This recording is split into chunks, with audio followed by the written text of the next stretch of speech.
A paz do Senhor, crianças, como é que vocês estão?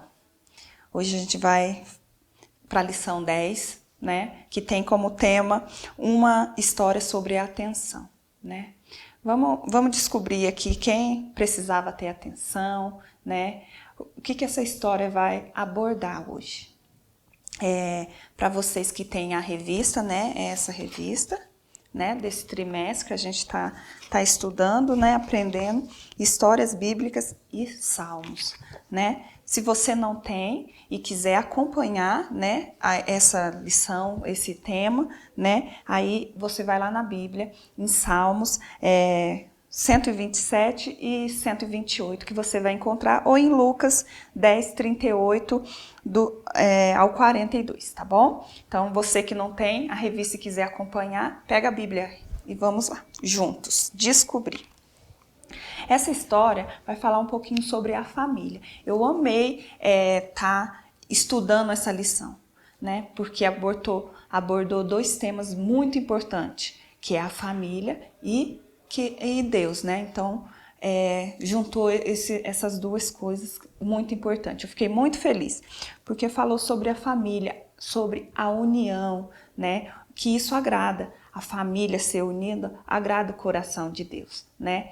Cada um tem uma função dentro do seu lar. E quando a gente faz isso, né, a gente cumpre com essa função, a gente cumpre com as nossas obrigações dentro da família, se torna uma família mais unida, uma família mais agradável, mais, vamos dizer assim, gostosa de estar perto, né? Imagina se um não cumpre com a sua obrigação, o outro também não cumpre, e aí fica uma bagunça, fica meio desconfortável, traz desunião, traz briga, né? E isso não agrada o coração do Senhor, né? E Deus é a favor da família, crianças. Então, é muito importante que cada um de nós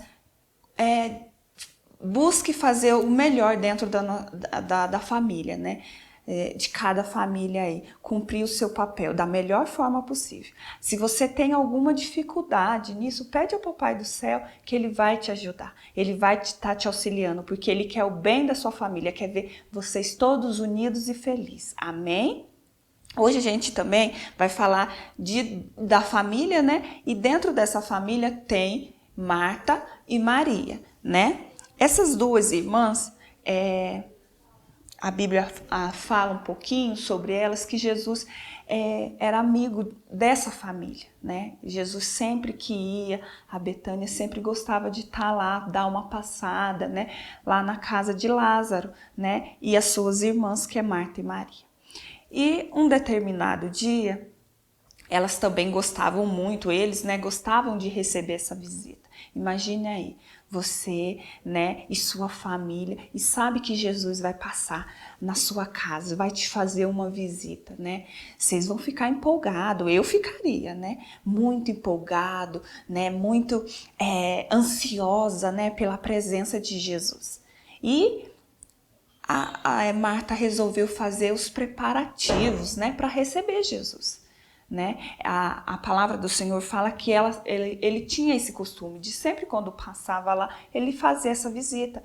Mas era tão gostoso ter Jesus lá que sempre era uma empolgação, os preparativos. E Marta foi ajeitar a casa, né? Fazer a janta, né? E Jesus ficou muito feliz com isso, né? A palavra do Senhor fala que Jesus ficou feliz com a atitude de Marta, né? E teve um momento que Jesus sentava sempre ali para ensinar, né, a palavra do Senhor a Marta e Maria, né, e a Lázaro. Ele falava mais de Jesus, era uma reunião ali para aprender mais do Senhor.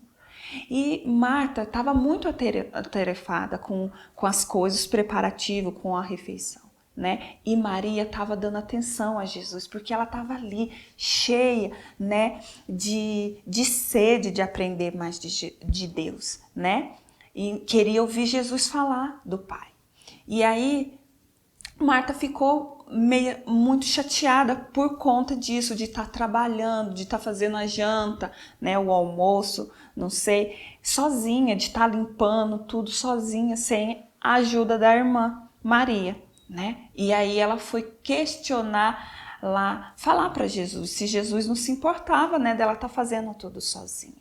E Jesus falou para ela: Marta, Marta, né? Tem coisas mais importantes no momento. E a tia quer falar um pouquinho sobre isso, né? Que muita gente separa, escolhe Marta ou Maria, né? Para ajudar, vamos dizer, a defender. Mas a gente tem que ficar com as duas lições. As duas são lições ricas. A gente precisa ter o cuidado com as coisas de Deus, sim, né? Sempre na casa do Senhor ter aquele cuidado com as coisas, né?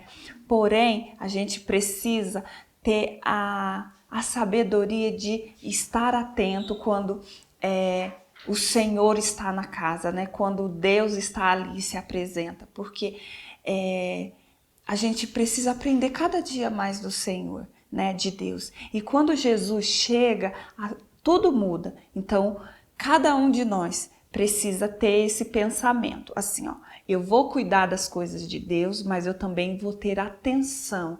Qual atenção? Orar mais, né? Ler a palavra do Senhor para conhecer mais desse Deus, né? Naquele momento Jesus estava falando de Deus, né? E estava querendo ensinar mais do que Deus tem para nós, do que Deus quer de nós, né? Então, hoje em dia, Jesus não está fisicamente, né? Mas ele deixou os seus ensinamentos. E essa história, né, de Marta e Maria é uma lição muito grande para a gente aprender. Que a gente precisa, sim, ficar com Marta, né, que é cuidar das coisas de Deus, né, as nossas obrigações na igreja, né, mas a gente precisa ter uma atenção voltada, né, para a palavra, para a leitura. Não adianta nada você ser cuidadoso com a igreja, mas em casa você não lê a Bíblia, você não ora, não busca aprender mais de Deus. Amém? Então, que você possa buscar sempre do Senhor, né? Em oração, em leitura da palavra, né? Um pouquinho mais, descobrir um pouquinho mais desse Deus, né? E que cada um de nós possamos buscar melhorar, né? Se você já lê a Bíblia, se você já ora, continue a orar e continue, porque Deus quer revelar coisas grandes a cada um de nós. Amém? Fiquem com Deus, a paz do Senhor, até a próxima aulinha.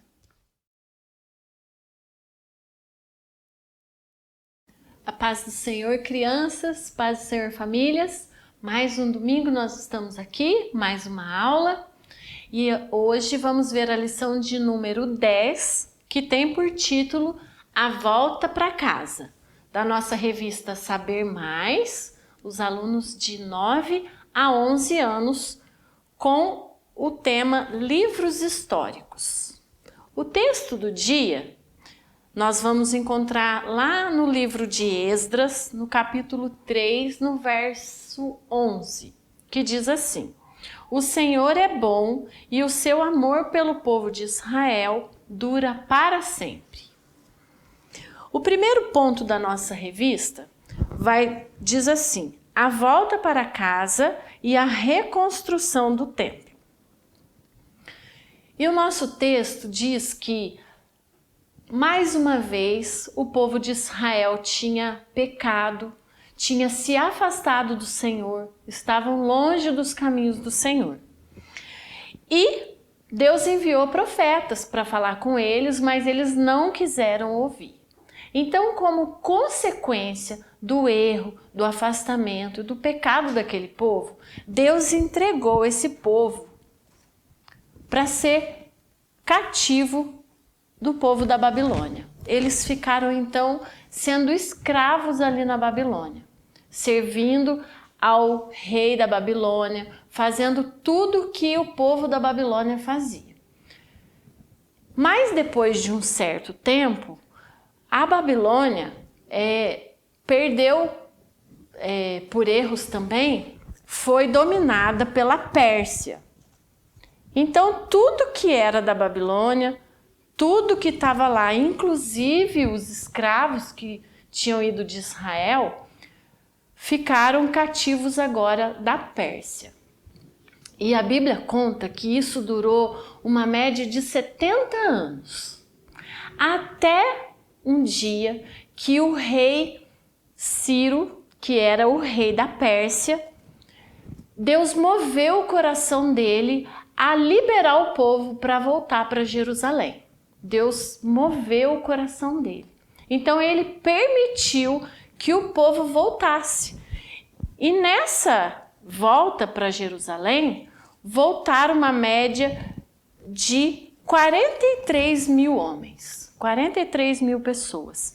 Mas alguns ainda ficaram, várias pessoas ainda ficaram na Pérsia. E esses homens voltaram, e eles voltaram com a intenção de reconstruir Jerusalém e de reconstruir o templo. E eles começaram a fazer, mas alguns foram contra essa reconstrução do templo. Então, durante 15 anos, a reconstrução do templo ficou parada. Nesse período, lá na Pérsia tinha ficado ainda um povo.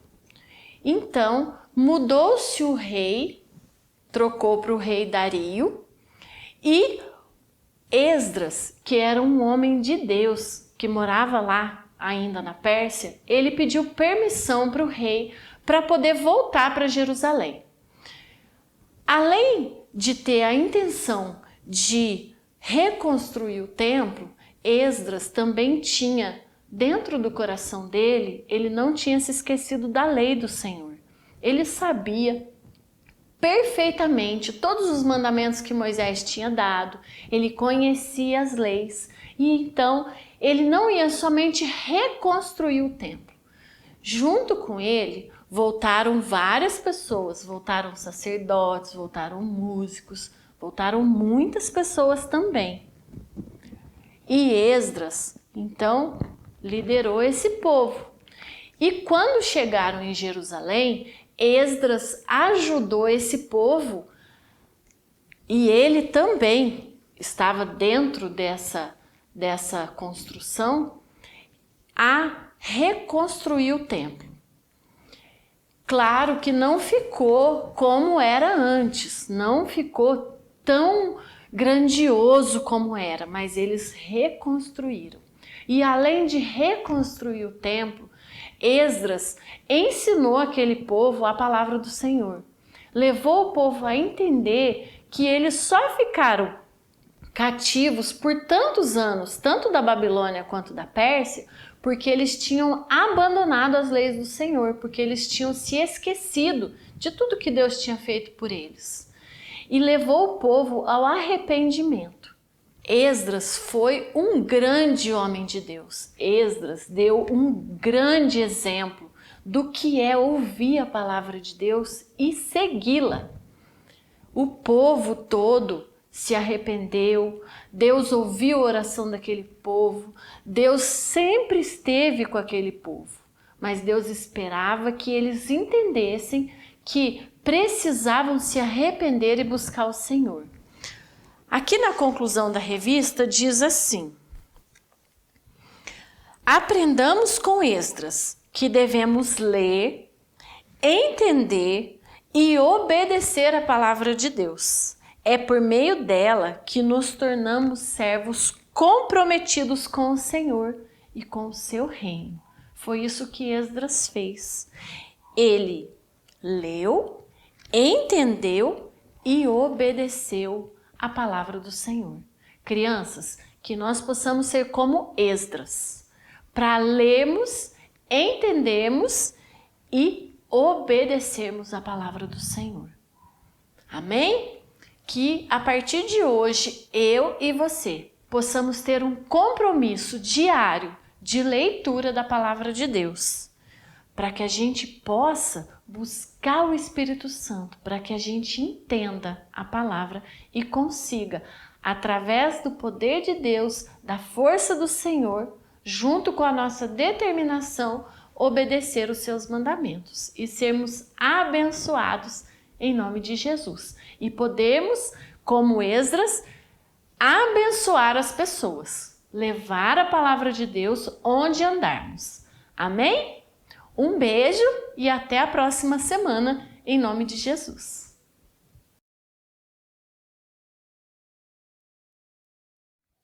A paz do Senhor, turminha, a paz do Senhor para os nossos irmãos que estão em casa.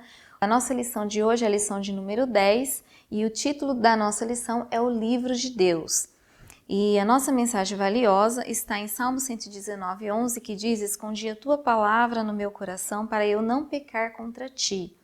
Aqui o salmista expressa a necessidade do conhecimento da palavra e da prática dela para a nossa vida cotidiana, para nós fugirmos do pecado, né? A nossa verdade aplicada, ela diz: o conhecimento bíblico mantém o cristão nos caminhos de Deus. No nosso tópico de número 1, nós vamos conhecer um pouco sobre esse livro sagrado. E já no início ele tem a divisão em duas partes, o Antigo Testamento e o Novo Testamento. No Antigo Testamento fala sobre a criação do mundo, o surgimento do povo de Deus, os milagres que Deus operou e termina em Malaquias. Já o Novo Testamento se inicia no Evangelho de Mateus, contando sobre a genealogia de Jesus, o nascimento, sobre a sua vida, sua morte, a sua ressurreição, finalizando em Apocalipse com a volta de Cristo. A Bíblia Sagrada ela teve vários autores que viveram em épocas diferentes, em lugares diferentes, mas todos eles foram inspirados pelo Espírito Santo para escrever esse livro sagrado. Os idiomas originais da Bíblia são o hebraico e também temos o grego e algumas partes foram escritas em aramaico. A princípio, eles eram relatos soltos e apenas nos primeiros séculos de formação da igreja cristã é que esses rolos começaram a ser reunidos. A Bíblia, como nós conhecemos hoje, ela só foi impressa no século XV por Gutenberg. E a Bíblia é considerada o maior livro vendido e traduzido de todos os tempos. Nosso tópico de número 2, o GPS do cristão. O porquê que a Bíblia é comparada com o GPS do cristão. A Bíblia ela funciona como um GPS porque o GPS ele aponta uma localização, ele aponta um caminho para que nós possamos chegar a determinados endereços, a determinados lugares. E a Bíblia, para o cristão, é um GPS que aponta o caminho para a salvação, o caminho para a eternidade. Sem ela, o cristão ele corre o risco de errar o caminho, de fazer escolhas erradas, de desagradar a Deus.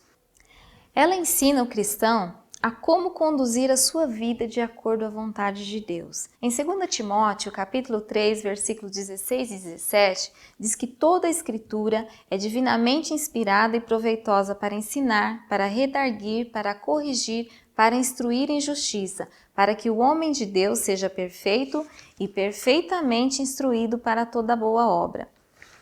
Esse versículo nos mostra que quanto mais nós conhecemos a Bíblia, quanto mais nós nos aprofundamos nos ensinamentos que ela tem para nos oferecer, mais nós conheceremos a vontade de Deus. Nosso tópico de número 3 vai falar sobre o porquê a Bíblia é considerada o livro de Deus. Existem muitos livros bons para serem lidos, onde vemos muitos ensinamentos, mas nenhum deles é tão importante quanto a Bíblia. A Bíblia é a palavra de Deus. Ela é rica e cheia de sabedoria divina. Nela nós encontramos Deus se revelando à humanidade, nós encontramos resposta para os nossos questionamentos, para tudo que nós vivenciamos na caminhada cristã. Nela encontramos tudo que nós precisamos em todas as áreas na nossa vida, seja no namoro, seja na área física, na área profissional, na área familiar. Então, para saber mais sobre Deus e a sua vontade sobre a nossa vida, é necessário que nos apliquemos ao estudo das Escrituras Sagradas. E eu gostaria de finalizar a nossa aula de hoje com essa palavra, a palavra Kadosh. Ela está em hebraico e o significado dela é santo, consagrado e separado. No Antigo Testamento, Deus fez uma aliança com Abraão de separar um povo para si, um povo que fosse fiel, que andasse nos seus caminhos, mas o povo deu as costas para o amor e para a amizade de Deus. Mas no Novo Testamento, Deus nos guia para uma nova aliança em Cristo Jesus, pela graça, a fim de alcançarmos a santidade do eterno Kadosh, o que para nós seria impossível. Isso não quer dizer que por viver pela graça nós devemos fazer tudo aquilo que quisermos, mas que nós devemos ser gratos a Deus por nos dar todo esse contexto sagrado. Essa foi a nossa aula de hoje. Que Deus abençoe vocês. Fiquem com Deus e a paz do Senhor.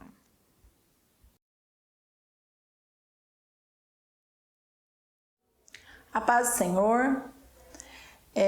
Estamos aqui para mais uma lição da nossa aula com os adolescentes da revista Viver Mais, de 15 a 17 anos. O tema da nossa lição de hoje são os estudos teológicos. E o objetivo da nossa lição é conhecer a origem, a inspiração e o poder das Escrituras Sagradas para que cheguem ao conhecimento de Deus. Versículo-chave: porventura não errais vós em razão de não saberdes as Escrituras nem o poder de Deus. Marcos 12, 24. Na lição anterior, vocês estudaram sobre a questão dos falsos mestres, né? Que algumas pessoas ensinam a respeito de alguns assuntos que não estão de acordo com a palavra de Deus. E essa lição agora, ela vem para complementar a que vocês viram no domingo passado, sobre a importância então dos estudos teológicos, né? A palavra teológico, que vem de teologia é formada por duas palavras: theo, grego, né? Do grego, que significa Deus, e logia, que é o estudo, é a ciência. Então, é a ciência ou o estudo de Deus. E por que isso é importante? Para a gente não cair em falsos ensinamentos, em doutrinas de falsos mestres. A palavra de Deus, ela se encontra onde? No livro que nós conhecemos como Bíblia, né? Só para a gente entender um pouquinho, um resuminho, a Bíblia, ela é um livro formado por vários livros, né? Esses livros foram escritos por cerca de 40 escritores diferentes ao longo de mais de 1000 anos. E nós acreditamos que ela seja a palavra de Deus diretamente para nós. Como assim, então, algumas pessoas, né, questionam, mas a palavra de Deus escrita em livros, escrito por homens, né? Então, o primeiro item da nossa lição, o título é A Inspiração das Escrituras. Apesar dos livros terem sido escritos por autores diferentes ao longo de vários anos, e na verdade em 3 línguas diferentes, né? Nós temos livros escritos em hebraico, em grego e alguns até em aramaico, então até em línguas diferentes. Mas por que nós acreditamos, nós temos certeza de que é a palavra de Deus? Porque esses autores, eles foram inspirados pelo Espírito Santo. Então é a palavra de Deus escrita por homens, mas por inspiração do próprio Deus através do Espírito Santo. Esses homens, eles não escreveram por eles mesmos, eles foram inspirados. E uma outra coisa que a gente vê ainda no item 1, é que o próprio Deus garante, né, no livro de Paulo escrevendo a Timóteo, que esses livros eles foram, né, inspirados por Deus. Nós também vemos o seguinte: por que Deus se preocupou em deixar a sua palavra por escrito? Podia ter, né, as pessoas contando a palavra, né? Mas Deus escolheu a linguagem escrita porque não tem como modificá-la, né? É mais difícil de modificá-la. Quando a gente conta uma história, né, eu conto para uma pessoa, a pessoa reconta para outra e ela pode sendo modificada, como uma espécie daquela brincadeira de telefone sem fio, né? E ela poderia ser modificada. Para que isso não acontecesse, Deus inspirou esses homens para que escrevessem. Dessa forma, a palavra ela vem, né, sendo trazida a nós através dos tempos e não há alteração. A palavra escrita ela é uma forma de não haver alteração. O segundo item da lição fala sobre a importância das escrituras. Por que essas escrituras elas são importantes? Né? Por vários motivos. Né? Primeiro, para a gente conhecer, né? Deus se faz conhecer através da escritura quem Ele é, qual é o seu caráter. A escritura também ela vem apresentar para nós o projeto de salvação da humanidade. Né, nos apresenta Jesus Cristo. Ela é dividida então no Antigo Testamento e no Novo Testamento. No Antigo Testamento fala mais sobre a nação escolhida, né? Que é sobre Israel. E já dá alguns indícios do Salvador.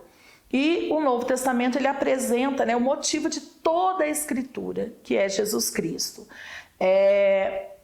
O item 3, ele fala sobre a vida cristã segundo as Escrituras. Que a partir do momento que eu estudo as Escrituras e que eu me aprofundo nelas, eu vou ter uma vida cristã diferente. Eu não vou só falar que eu sou cristão, eu vou viver de acordo com aquilo que Deus deixou por escrito. Então também ela se torna uma espécie de manual de como eu viver, né, de como eu encontrar a salvação, de como eu viver melhor de acordo com aquilo que Deus espera de mim, né, de acordo com aquilo que Ele fala pra gente, de acordo com uma vida mais santa, uma vida com propósito.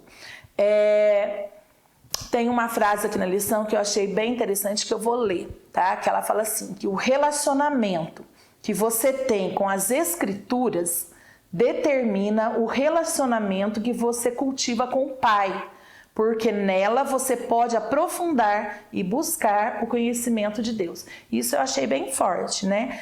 A partir do relacionamento que eu tenho com as Escrituras. Quer dizer, quanto mais eu leio a palavra, quanto mais eu me aprofundo no estudo dela, significa que eu estou mais próximo, que eu tenho uma intimidade maior com o Pai, com Deus.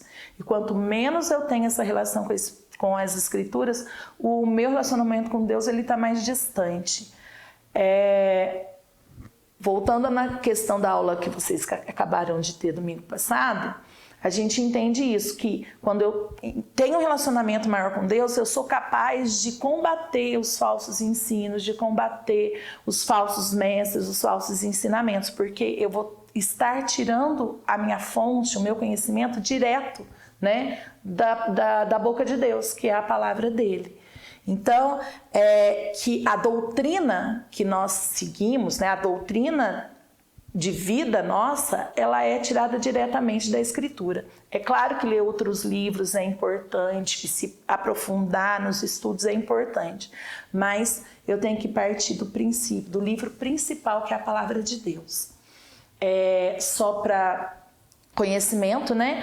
A Bíblia ela foi o primeiro livro a ser impresso no mundo e é o livro mais publicado. Só que ele não existe em todas as linguagens ainda. Então tem povos que ainda não têm traduzido na sua língua a palavra de Deus, né? Então que nós possamos orar, né, para que Deus capacite pessoas para que estudem a palavra e que ela chegue a todos os povos. Mas vocês participem da nossa aula, leiam a lição e a gente vai aprofundar nesse assunto. Fiquem com Deus, a paz do Senhor.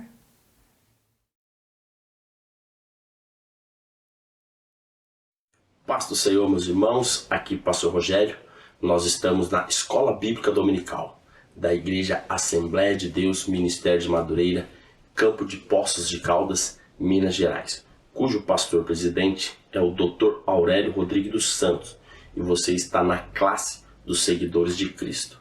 Muito bem, nossa lição de hoje é a lição de número 10. Estamos estudando sobre a vida de José, um líder por excelência. José nos mostra que quando um líder ele está preparado, um líder temente a Deus, um líder que é fiel aos seus princípios e aos homens que o regem, faz com que todos aqueles que estão ao seu redor sejam pessoas prósperas e abençoadas, e até mesmo recebem livramento de Deus através de um líder com visão de Deus. Foi assim na vida de Faraó. Faraó foi o homem mais poderoso que existiu na terra na época de José, e José é alguém que fez a diferença na vida de Faraó, porque ele coordenava, ele liderava tudo que era material que pertencia a Faraó. José cuidava com excelência e com graça, fazendo com que prosperasse tudo que ele colocava às suas mãos. Liderança é fruto de muito trabalho, não é simplesmente algo momentâneo. A pessoa está aqui e de repente, sou líder.